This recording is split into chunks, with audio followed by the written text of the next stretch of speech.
friends. I thought I would hop on here. It's been a good, I don't know, like week and a half that we've actually posted. I thought I would do an update. Okay, but the biggest update is we started sleep training. And we started sleep training because last week Nick left for work for a whole week, a little bit longer than that, and I had her alone, and I found myself not sleeping, pulling her into bed with me, and just really getting anxious about our nighttime routine. And she's rolling now, so I couldn't keep her in her swaddle, which would make her sleep all night through the night. So when he got back, we both decided that it was time to sleep train. We were told about this book called The Happy Sleeper. We both read it, so we were confident before we started. 3 nights ago, we did night 1 of it. You go in like every 5 minutes and give them words of affirmation. You have a script and let them know that you're there. Eventually they figure it out and they learn to self-soothe and go to bed.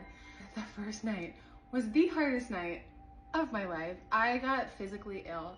I actually threw up. I was so sick to my stomach just watching her on the monitor, seeing her cry. Even though we were going in there every 5 minutes, you set a timer. It was still just the hardest thing I've ever done. And I love this book because it just makes you feel really confident in what you're doing, and it explains, your baby's brain and how they're little scientists and they're really good at figuring things out. Second night, we do our whole routine. We give her a bath, we do our reading and our book time and all of that, and we put her in her crib, awake mind you, put her asleep in her crib awake, and it was 3 minutes. And she just looked around, and then she started like playing with her fingers, and within like 3 minutes, she started getting comfy on her side and rolled over and went to bed and slept through the night.